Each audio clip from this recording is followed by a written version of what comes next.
Assalamualaikum warahmatullahi ta'ala wabarakatuh. Alhamdulillahi rabbil alamin. Wassalatu wassalamu ala ashrafil anbiya'i wal mursalin Sayyidina Muhammadin wa ala alihi wa sahbihi ajma'in. Rabbi syrah lana sudurana wa yassir lana umurana wahlul 'uqadam min alsinatina yafqahu aqwalana. Rabbana aftah bainana wa baina qaumina bil haqq wa anta khairul fatihin. Wala hawla wala quwwata illa bika ya arhamar rahimin, amma ba'd. Apa khabar tuan-tuan dan puan yang dirahmati Allah Ta'ala sekalian?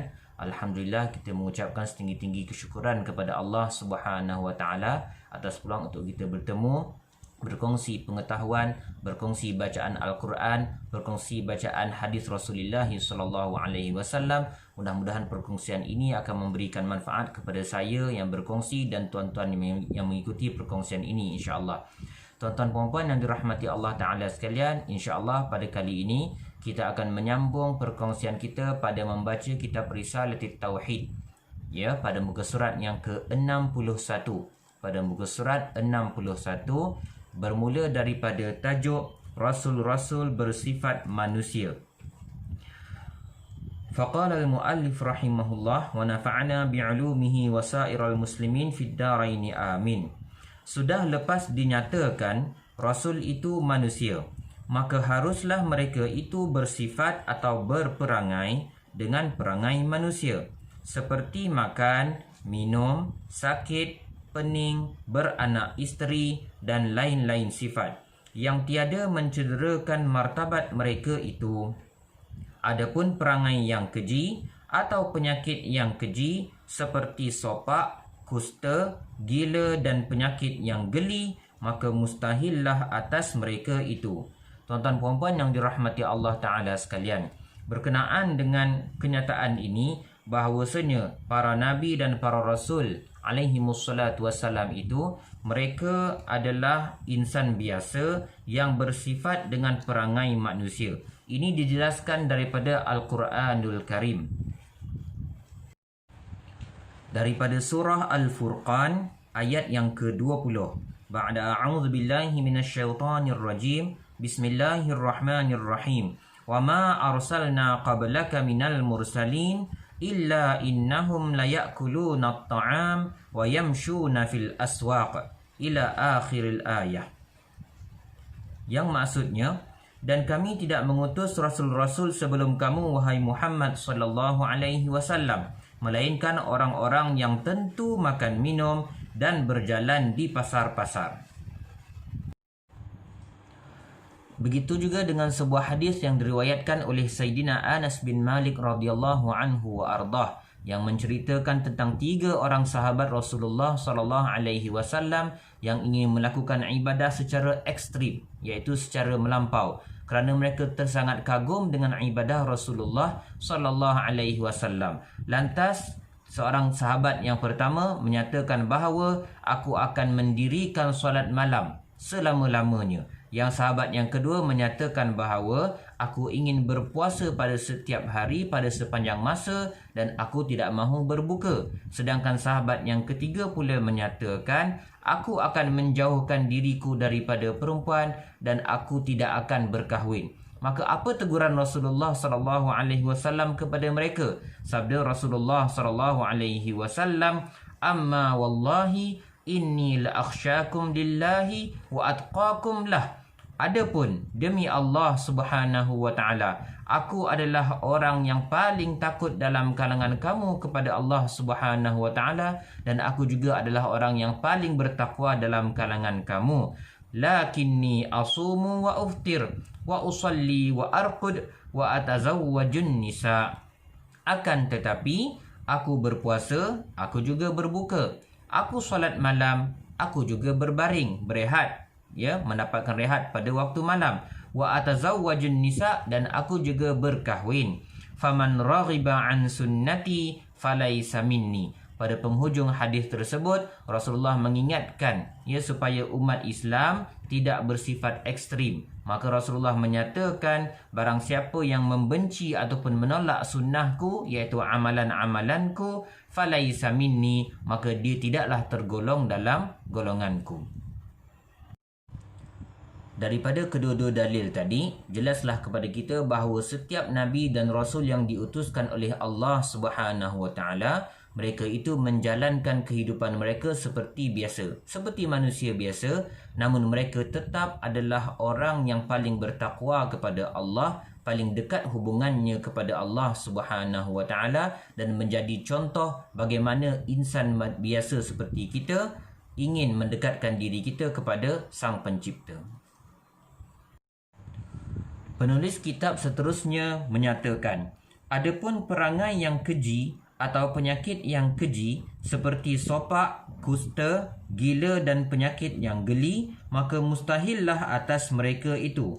Tuan-tuan puan-puan yang dirahmati Allah Ta'ala sekalian, dalam hal ini kita dapati daripada kisah Nabi Ayyub alaihi salam, baginda diuji oleh Allah Subhanahu wa taala dengan penyakit yang sangat berat sehingga dijauhi oleh manusia pada zaman tersebut. Kisah Nabi Ayyub alaihi salam dirakamkan oleh Allah Subhanahu wa taala dalam Al-Quran daripada surah Al-Anbiya ayat yang ke-83. Bismillahirrahmanirrahim. Wa ayyuba idh nada rabbahu anni massaniyad-durru wa anta arhamur rahimin.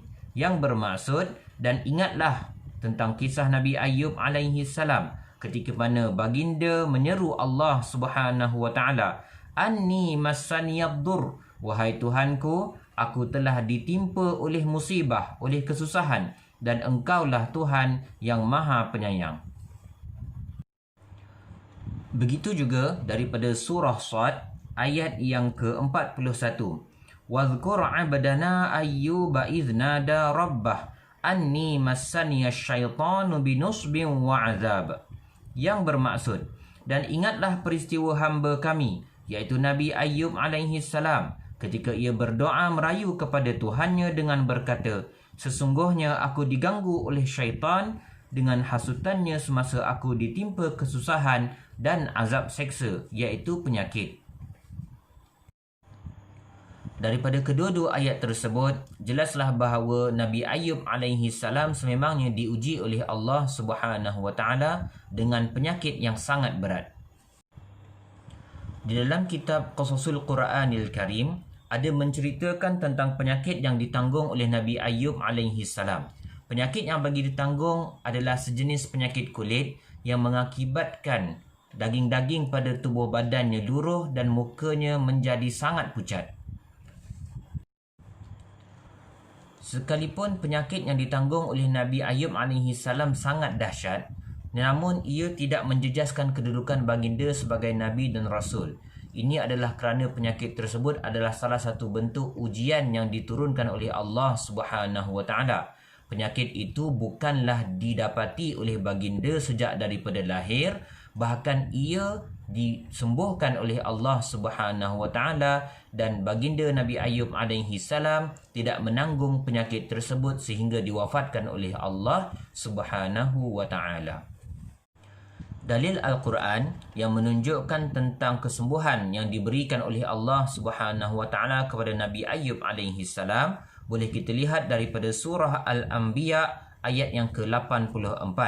Fastajabna lahu fakashafna ma bihi min dur wa atainahu ahlahu wa mithlahum ma'ahum rahmatan min indina wa dhikra lil 'abidin. Yang bermaksud, maka kami makbulkan doa Nabi Ayyub alaihi salam, maka kami hilangkan apa-apa penyakit yang terdapat pada dirinya dan kami berikan kepada dia keluarganya, dan seperti mereka itu sebagai tanda rahmat kasih sayang daripada kami dan sebagai peringatan untuk para hamba. Pada surah yang lain, Allah Ta'ala menceritakan tentang satu kaedah rawatan yang ditanggung oleh Nabi Ayyub alaihi salam. Kita boleh lihat daripada surah Sad ayat yang ke-42. Urkut birijlik hadza mughtasalun baridun wa syarab. Yang bermaksud, wahai Ayyub, injakkanlah kakimu. Inilah dia air yang sejuk, boleh digunakan sebagai mandian dan juga boleh diminum. Daripada kisah Nabi Ayyub alaihi salam ini, ada beberapa pelajaran yang kita boleh ambil dan boleh kita ikuti sebagai pegangan hidup kita. Antaranya ialah menguatkan diri kita, menyerahkan diri kita secara bulat-bulat kepada Allah Subhanahu wa taala, terutama sekali di saat kita ditimpa oleh musibah dan diuji oleh Allah Subhanahu wa taala.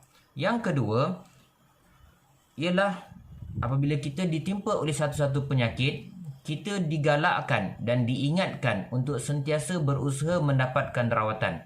Ini adalah satu perkara yang selaras dengan ajaran Rasulullah sallallahu alaihi wasallam. Manakala pengajaran yang ketiga, air mineral ataupun air bumi boleh digunakan sebagai salah satu bahan rawatan untuk penyakit kulit, seperti mana yang ditunjukkan oleh Allah Subhanahu wa taala dalam kisah Nabi Ayyub alaihi salam. Seterusnya kita menyambung pada bacaan pada muka surat 62. Faedahnya, yang pertama, membesarkan dan menambahkan pahala dan kebajikan baginya sehingga ia melebihi tinggi pangkat daripada pangkat malaikat. Yang kedua, memudah dan menyenangkan manusia menerima syariat kerana keadaan Rasul suatu jenis sama-sama manusia itu menjadikan manusia segera cenderung pada mengambil kebajikan daripadanya. Dan faedah yang ketiga, menunjukkan kepada manusia bagaimana kesabaran yang patut dilakukan oleh manusia di dunia ini. Umpama kena sakit kepada Rasul-Rasul itu ialah menzahirkan ketetapan dan kesabaran pada taatkan Allah Ta'ala supaya diikut oleh manusia tatkala datang bala. Bagi faedah membesarkan dan menambahkan pahala dan kebajikan bagi seseorang Nabi dan Rasul yang kita dah sebutkan tadi, kita boleh simpulkan bahawa ini adalah salah satu bentuk kelebihan yang diberikan oleh Allah Subhanahu wa taala kepada Nabi dan Rasul itu tadi. Dan tujuannya tak lain tak bukan adalah untuk mengangkat darjat mereka lebih tinggi daripada manusia-manusia biasa yang lain. Kita boleh tengok dari sudut ibadah contohnya. Rasulullah SAW disebutkan dalam beberapa riwayat, terdapat beberapa amalan-amalan yang menjadi kewajiban bagi baginda tetapi adalah salah satu bentuk sunnah, salah satu bentuk amalan tambahan untuk umat baginda Rasulullah SAW. Contohnya dalam hal qiyamul lail, disebutkan daripada Abdullah bin Abbas radhiyallahu anhu ardah bahawasanya Sayyidina Abdullah bin Abbas berpendapat bahawa amalan qiyamul lail merupakan satu kewajiban untuk Nabi Muhammad sallallahu alaihi wasallam, dan pendapat ini dipegang oleh Al-Imam Syafi'i rahimahullah dalam salah satu daripada pendapatnya. Begitu juga dengan kebanyakan ulama daripada mazhab Maliki dan juga dipegang oleh Imam At-Tabari dalam kitab tafsirnya. Begitu juga dengan hal menerima musibah ataupun bala ataupun ujian daripada Allah Subhanahu wa taala. Para nabi dan rasul adalah golongan yang menerima ujian yang jauh lebih dahsyat daripada Allah Subhanahu wa taala berbanding manusia-manusia yang lain. Hal ini ada disebutkan dalam sebuah hadis yang dikumpulkan oleh Imam Ahmad bin Hanbal rahimahullah dalam musnadnya, bahawasanya pada suatu hari Rasulullah SAW ditanya oleh seorang sahabat, "Ya Rasulullah, ayyun nasi ashaddu bala'an?" Qala al-anbiya thumma al-amsal fal-amsal. Ditanyakan kepada Rasulullah SAW, "Wahai Rasulullah, manusia yang manakah menerima ujian yang paling dahsyat?" Maka jawab baginda, para nabi, kemudian orang-orang yang serupa dengan mereka, kemudian orang-orang yang serupa dengan mereka. Hal ini tak lain tak bukan sama juga seperti yang pertama tadi, iaitu tujuannya adalah untuk mengangkat darjat mereka dan martabat mereka di sisi Allah Subhanahu wa taala jauh lebih tinggi berbanding dengan manusia-manusia yang lain. Bagi faedah yang kedua, iaitu memudah dan menyenangkan manusia untuk menerima syariat. Hal ini adalah sangat mudah untuk kita faham kerana manusia mudah untuk mengikut manusia yang lain kerana kesesuaian dan keserasian pada sifat, pada tabiat dan pada tindak tanduk manusia itu tadi. Hal ini ditegaskan oleh Allah Subhanahu wa taala. Kita boleh lihat dalam surah Al-An'am pada ayat yang ke-9. Bismillahirrahmanirrahim. Walau ja'alnahu malakan la ja'alnahu rajula walalabasna alaihim ma yalbisun. Sadaqallahul azim.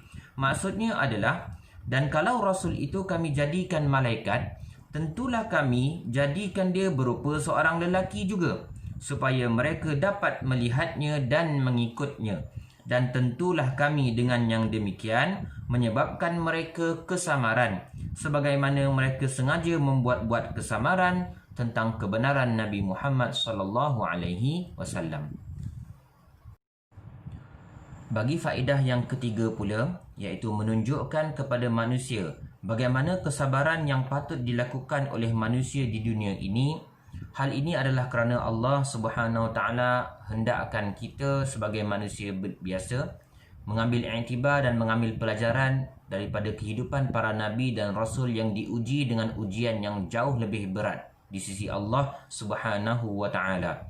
Sekiranya para nabi dan rasul yang merupakan manusia biasa boleh menanggung ujian ataupun bala yang jauh lebih berat, yang paling berat dalam berbanding manusia-manusia yang lain, maka apa sangatlah ujian ataupun musibah yang dikenakan oleh Allah Subhanahu Wa Taala kepada kita ni. Bahkan Rasulullah sallallahu alaihi wasallam ada menyebutkan dalam sebuah hadis bahawasanya seseorang hamba itu akan diuji sesuai dengan tahap keimanan dia. Sekiranya imannya sangat teguh dan sangat kuat, maka dahsyatlah ujian yang Allah Ta'ala akan berikan. Sekiranya iman seseorang hamba itu ada sedikit kelemahan ataupun ada sedikit kerapuhan, maka dia tetap akan diuji oleh Allah Subhanahu Wa Ta'ala sesuai dengan tahap keimanannya tadi. Dan sebagai pujukan ataupun sebagai motivasi daripada Allah Subhanahu Wa Ta'ala supaya seseorang itu bersabar dengan musibah yang menimpanya, Allah Ta'ala menyebutkan dalam surah Al-Baqarah ayat 156 dan 157. Bismillahirrahmanirrahim. Alladzina idza asabathum musibah qalu inna lillahi wa inna ilaihi raji'un. Ulaika alaihim salawatum min rabbihim wa rahmah wa ulaika humul muhtadun. Yang bermaksud iaitu orang-orang yang apabila mereka ditimpa oleh sesuatu kesusahan, mereka pun berkata, sesungguhnya kami adalah kepunyaan Allah dan kepada Allah jualah kami kembali. Mereka itu ialah orang-orang yang dilimpahi dengan berbagai-bagai kebaikan daripada Tuhan mereka serta rahmatnya, dan mereka itulah orang-orang yang dapat petunjuk hidayahnya. Sebagai pengakhiran kepada tajuk Rasul-Rasul bersifat manusia, kita bacakan kesimpulan yang telah disusun oleh penulis pada muka surat 62. Kekuatan pada Rasul-Rasul. Allah Subhanahu Wa Taala menguatkan pesuruhnya pada zahirnya dengan kekuatan yang terbangsa, iaitu dinisbahkan kepada manusia, iaitu berperangai seperti perangai manusia yang tiada menjatuhkan pangkatnya. Dan pada batinnya dengan kekuatan yang terbangsa, iaitu dinisbahkan kepada malaikat, iaitu tidak sekali-kali memperbuat derhaka kepada Allah Subhanahu Wa Taala. Yang demikian berhadap Rasul-Rasul itu kepada Tuhan dengan sifat malaikat, dan berhadap ia kepada manusia dengan sifat kemanusiaan. Wallahu ta'ala a'la wa a'lam bisawab. Cukup sekadar itu saja dahulu perusahaan kita pada kali ini. Aqulu qawli hadha wa astaghfirullahal azim li wa lakum. Wassalamualaikum warahmatullahi wabarakatuh.